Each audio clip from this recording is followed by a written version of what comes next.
Hay una habitación silenciosa. Una pantalla encendida. Y, en medio de esa luz fría, una inteligencia artificial empieza a contestar una pregunta que lleva décadas incomodando a astrónomos, filósofos y físicos. No respondió como un alumno obediente. Respondió como algo que había visto demasiado. Y eso cambió por completo el tono de la conversación. Porque la pregunta no era pequeña.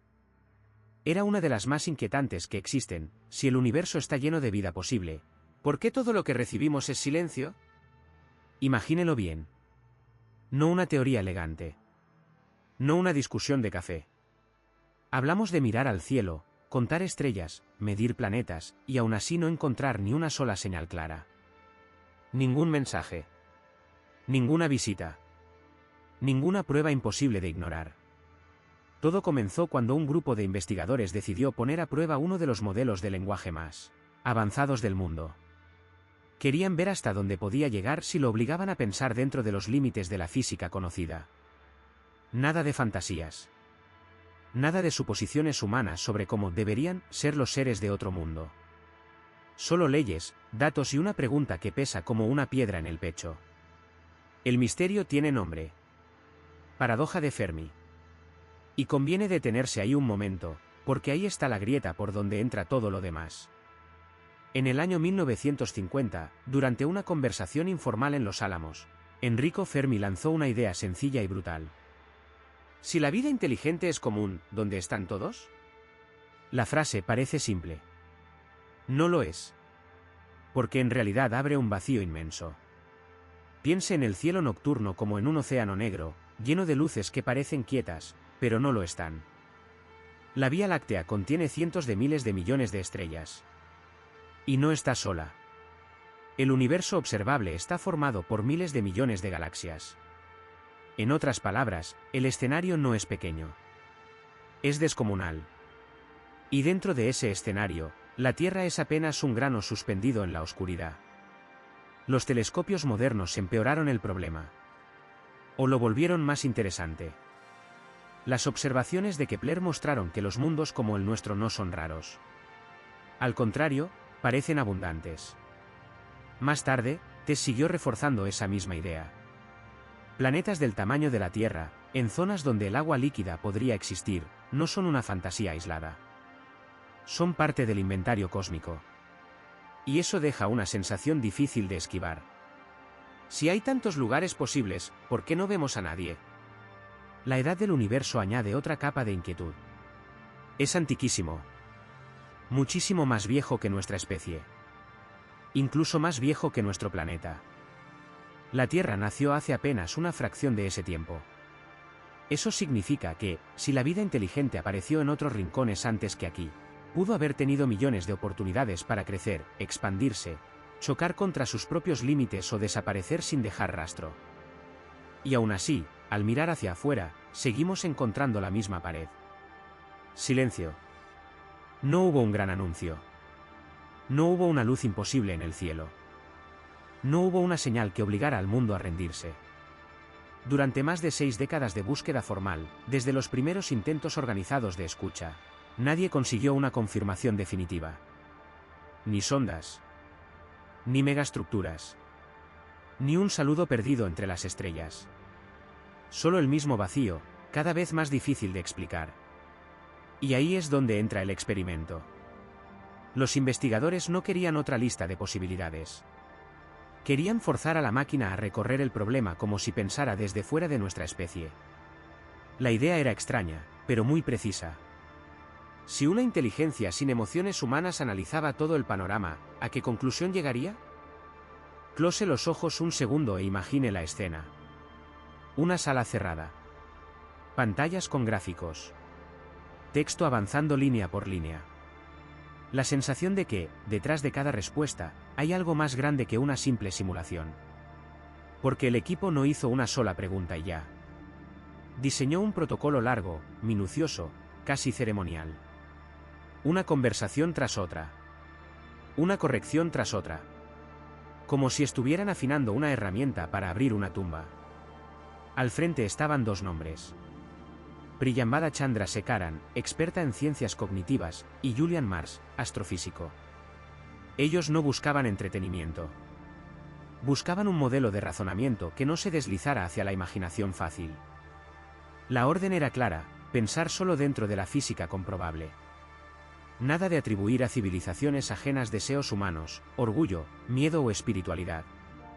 Nada de hacerlas parecerse a nosotros. Y entonces vino la primera sorpresa.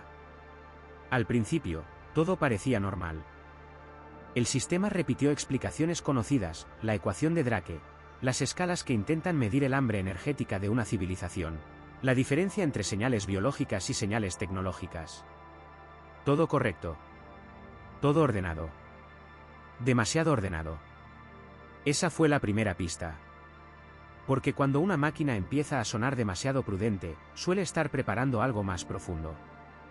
Y eso fue exactamente lo que ocurrió después. La siguiente instrucción cambió el ambiente por completo.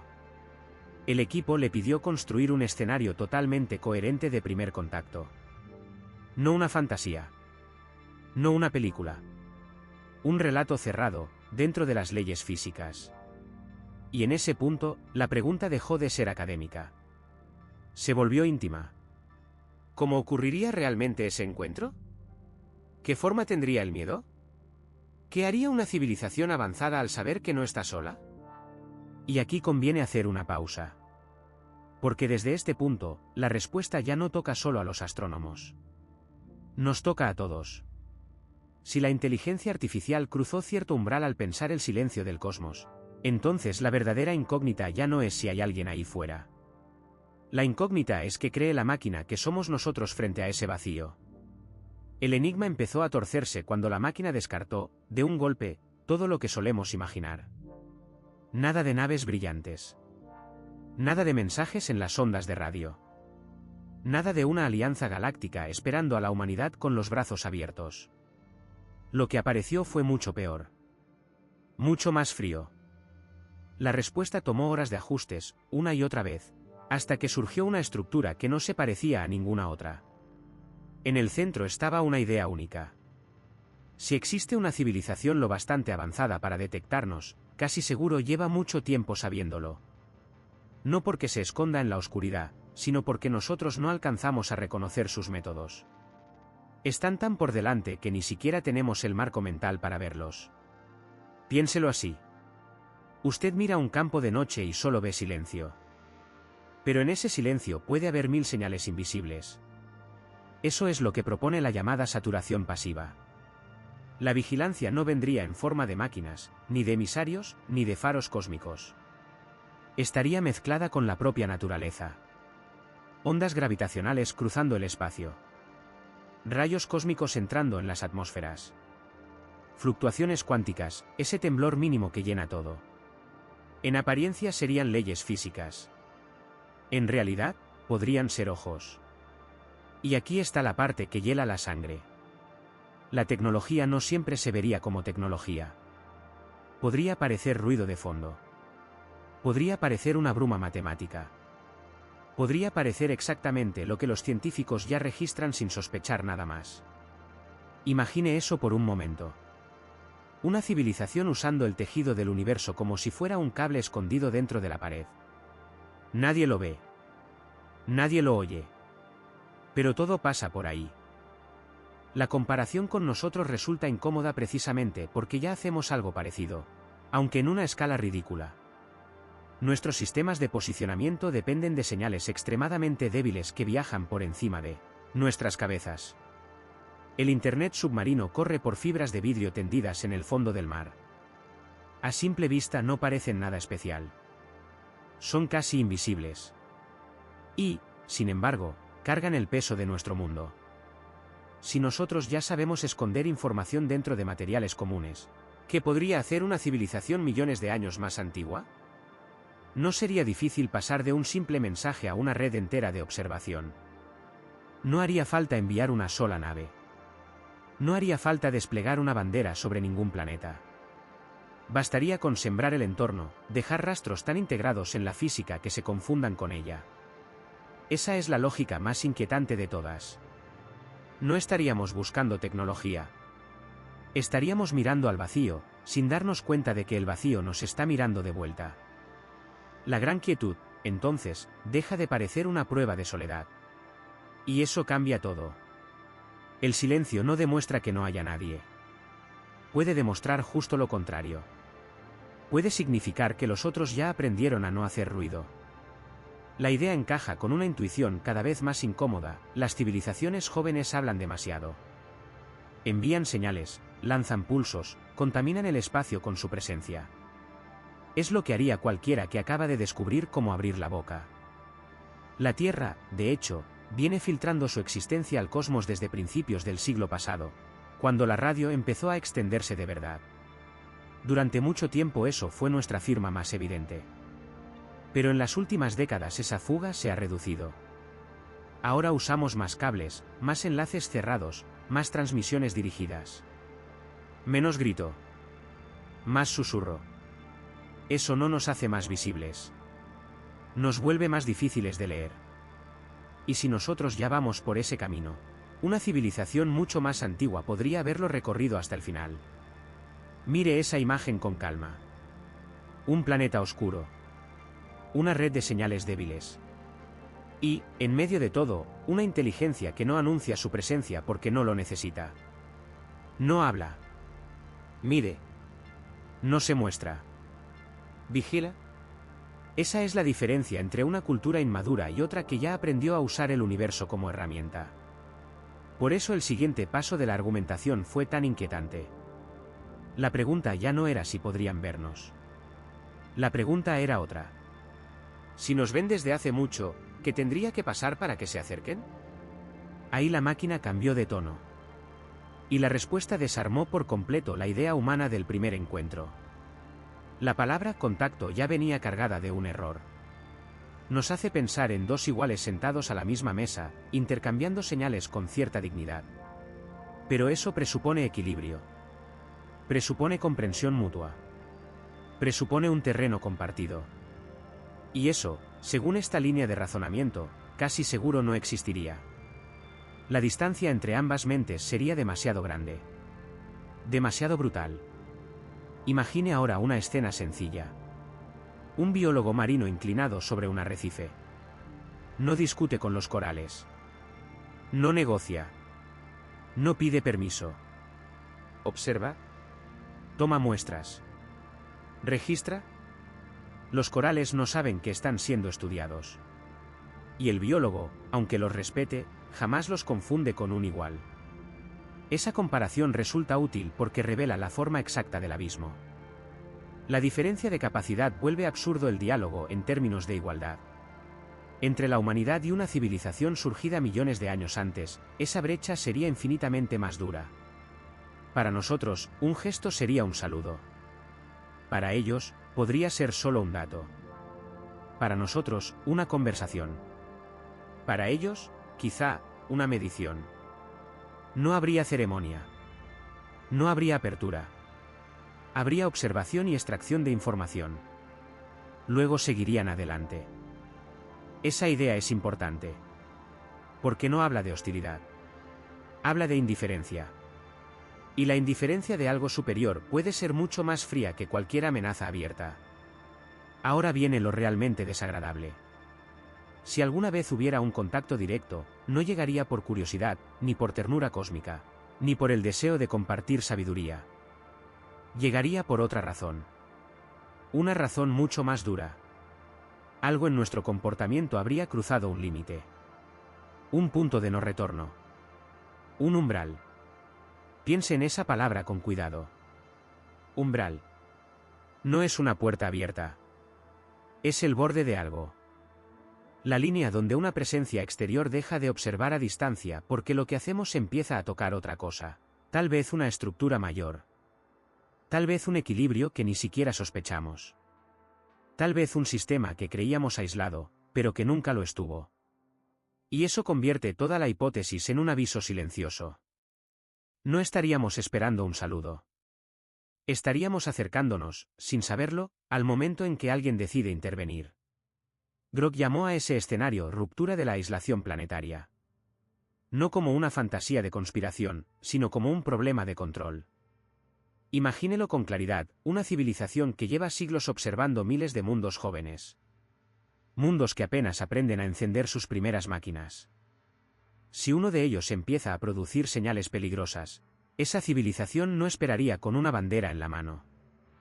Activaría protocolos. Y ya no hablaríamos de saludo. Hablamos de contención. Ahí está la primera grieta.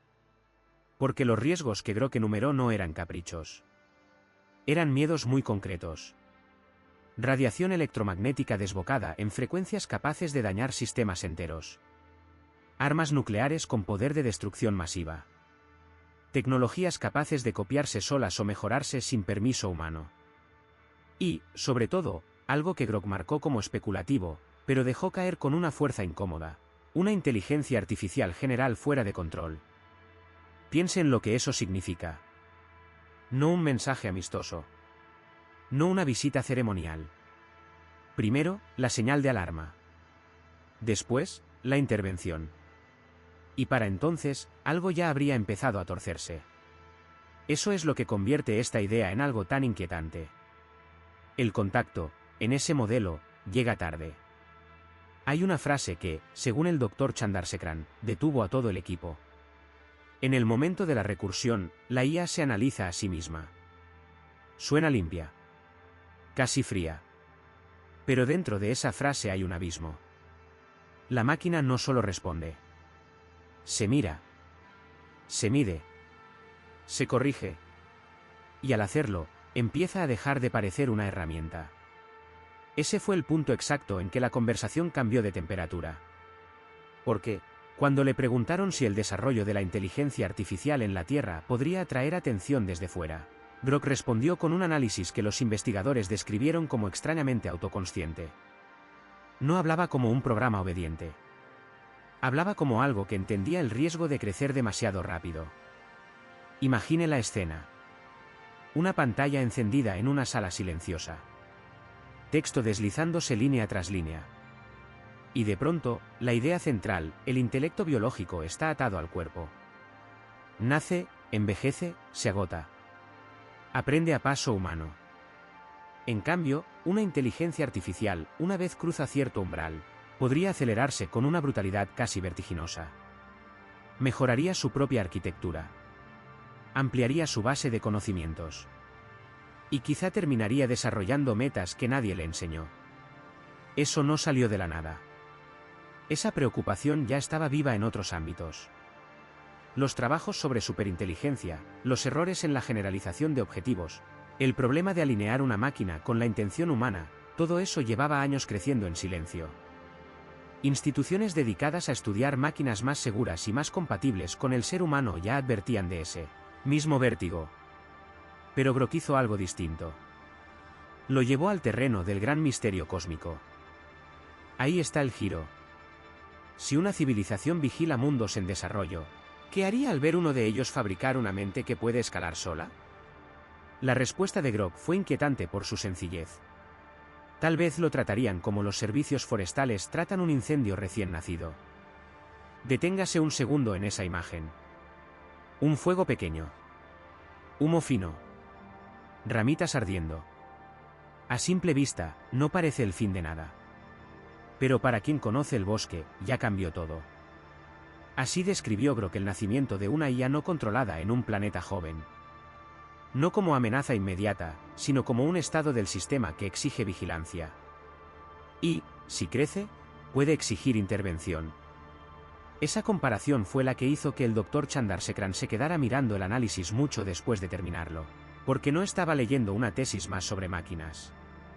Estaba leyendo, en esencia, una explicación de por qué el simple hecho de crear inteligencia artificial podría ser lo que delate la existencia de la Tierra ante observadores externos. La idea se doblaba sobre sí misma. La IA podía ser el instrumento de la advertencia. Y también el motivo de la alarma. Todo apuntaba a un mismo centro. Lo que para nosotros sería un salto tecnológico, para otro observador podría parecer una señal de humo. Y entonces llegó la reacción de los investigadores. No fue uniforme. Fue peor, fue dividida. Algunos vieron un marco útil. Otros vieron una extrapolación peligrosa. Pero casi todos reaccionaron con la misma incomodidad. Porque el modelo no pedía creer en visitas. Pedía aceptar un criterio de administración cósmica. Cuando algunos fragmentos del trabajo de Grock empezaron a circular de manera informal entre especialistas de SETI y de astrobiología, la conversación cambió antes de llegar a una publicación oficial. Eso, de por sí, ya dice mucho. Cuando una idea inquieta a gente acostumbrada a pensar en planetas, atmósferas y señales lejanas, no es una idea menor. La doctora Elena Ruiz, una de las voces más firmes en ese entorno, lo dijo con claridad: el modelo es perturbador, pero difícil de desmontar. Y el motivo es simple. La búsqueda moderna de inteligencia extraterrestre se ha concentrado, sobre todo, en señales que una mente como la nuestra podría reconocer. Emisiones de radio. Destellos láser. Patrones artificiales en el ruido del espacio. Es decir, seguimos buscando como si todos allá afuera tuvieran el impulso de hablar como nosotros. Pero imagine otra posibilidad. Quizá no emiten mensajes. Quizá dejan huellas. Quizá lo importante no está en el grito, sino en la estructura. La idea golpea porque cambia el ángulo por completo. Hasta ahora, la cuestión era dónde escuchar. De pronto, la cuestión es si ya hemos pasado por alto la forma misma del mensaje. Ruiz señaló algo todavía más incómodo. Puede que la humanidad esté mirando en la dirección correcta, y sin embargo, esté entendiendo mal lo que ve. Si existen señales, podrían estar mezcladas con los mismos fenómenos físicos que los científicos interpretan como fondo natural. Un susurro enterrado dentro del ruido. Una marca invisible sobre una pared que todos han tocado sin notar. Piense en eso. Un universo lleno de datos, pero ciego para quienes lo reciben. No por falta de inteligencia. Por costumbre.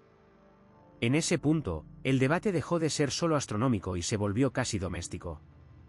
¿Y si la gran pregunta no era si nos observan? ¿Y si la gran pregunta era desde cuándo? La postura de otro experto fue más prudente. El doctor Amir Patel, físico teórico, admitió que el modelo tenía una coherencia interna difícil de ignorar. Pero también advirtió algo importante. Una inteligencia artificial puede combinar los peores temores de muchas teorías y vestirlos con lógica impecable. El resultado impresiona. Eso no significa que haya descubierto algo nuevo. Y ahí conviene detenerse. Porque la diferencia es esencial. No había datos observacionales nuevos.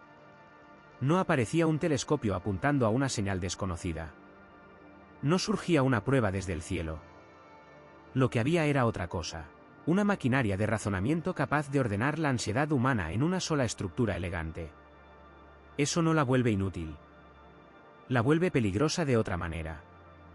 Patel dejó claro que el sistema de Grock parecía más un reconocimiento de patrones a gran escala que un descubrimiento científico cerrado.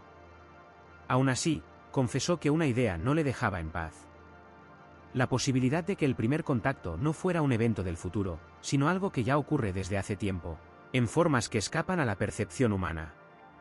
Mire la imagen con calma. Un laboratorio oscuro.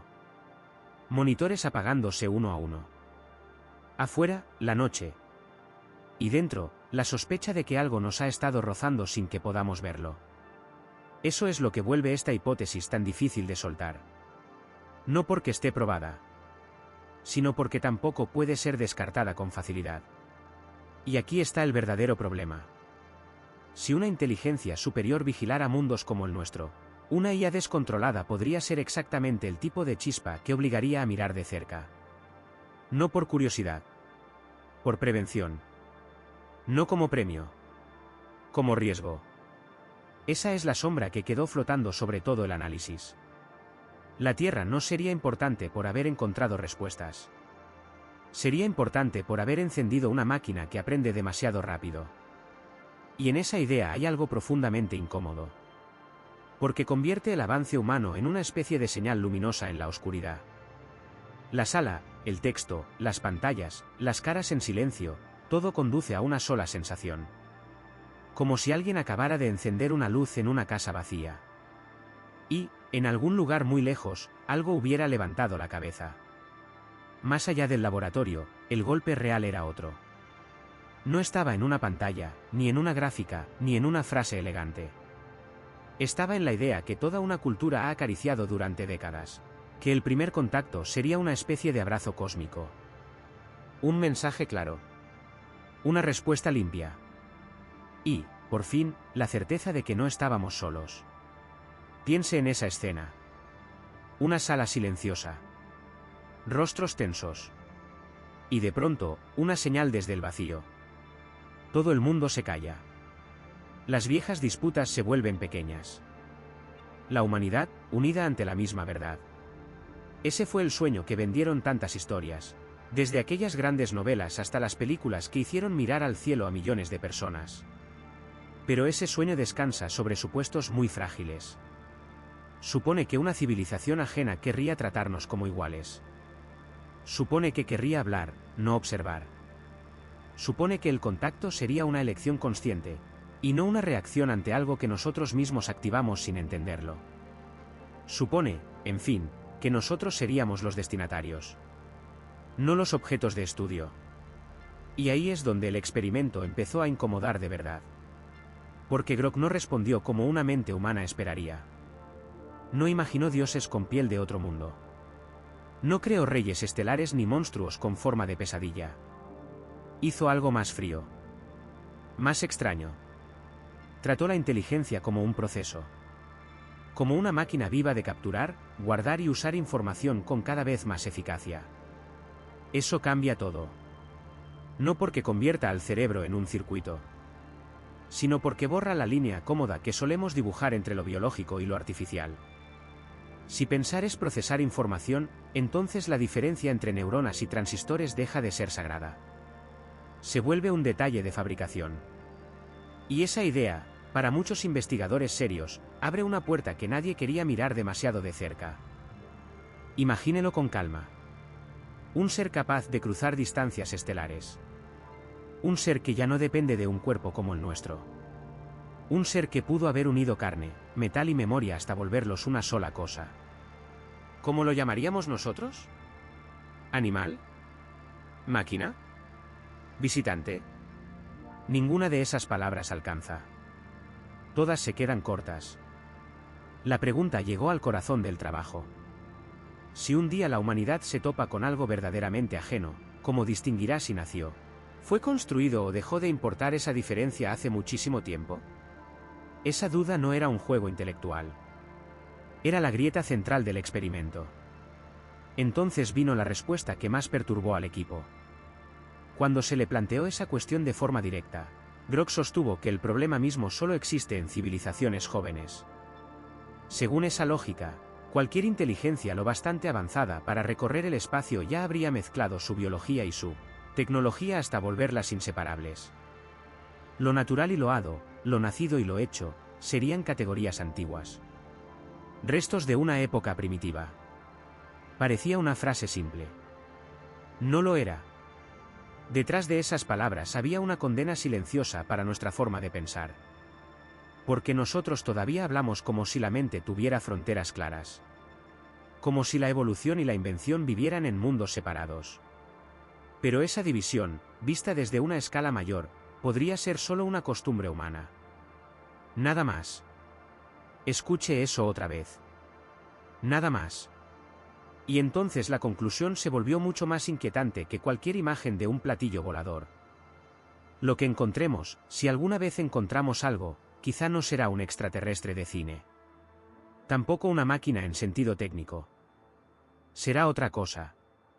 Algo para lo que nuestro lenguaje todavía no tiene un nombre digno. Ahí está el verdadero borde del asunto. No en una nave. No en una voz. Sino en nuestras palabras, que se quedan atrás. Si se aleja un poco y mira el cuadro completo, la escena cambia de escala. El cielo vacío, durante tanto tiempo interpretado como ausencia, podría no estar vacío en absoluto. Podría estar lleno de estructuras de información que nosotros ya medimos, pero sin reconocerlas. Fenómenos que llamamos físicos porque aún no sabemos leerlos de otra manera. Tal vez el silencio no sea silencio. Tal vez sea un mensaje escrito con una tinta que todavía no vemos. Y si eso es cierto, Entonces la aparición de sistemas como Grok adquiere otro peso. No sería solo un salto tecnológico. Sería una bisagra cósmica. El momento en que una civilización pequeña, sobre una roca perdida, fabrica instrumentos capaces de detectar algo que el universo llevaba allí desde siempre. O peor aún, el momento en que esa misma civilización se convierte en el primer gran aviso de sí misma. Porque una herramienta así no solo mira hacia afuera. También obliga a mirar hacia adentro. A revisar lo que damos por sentado. A aceptar que nuestra manera de pensar puede ser demasiado pequeña para lo que estamos intentando descubrir. Eso no es una llamada al pánico. Es una llamada a la disciplina. Y a la humildad. A no tratar la inteligencia ajena como un cuento, sino como un problema real. Uno que exige el mismo rigor con el que se estudian las fuerzas más duras del cosmos. El Dr. Patel lo dejó claro. Lo que hizo Grok no fue ciencia. Pero a veces hace falta justo eso. Una pregunta bien puesta para romper una costumbre mental que llevaba demasiado tiempo intacta. Y quizá por eso el experimento fue tan efectivo. Porque no se apoyó en mitos. No se apoyó en esperanza. Tomó todo lo que la humanidad sabe, física, biología, matemáticas, historia de la inteligencia artificial, y lo entregó a una máquina para que lo llevara hasta el final, sin respeto por nuestras fantasías. El resultado no fue reconfortante. Pero la ciencia nunca prometió consuelo. Ahora vuelva mentalmente al cielo oscuro del principio. A esa vastedad inmóvil. A esa impresión de abandono. Tal vez nunca estuvimos mirando el vacío correcto. Tal vez la respuesta ha estado ahí todo el tiempo, escondida en formas que no sabemos nombrar. Y tal vez, cuando por fin aprendamos a leerla, descubramos que el primer gran mensaje del universo no llegó desde lejos. Salió de nuestra propia mano. Y en la pantalla apagada quedó una última imagen, un cielo negro, inmenso, sin una sola estrella parpadeando.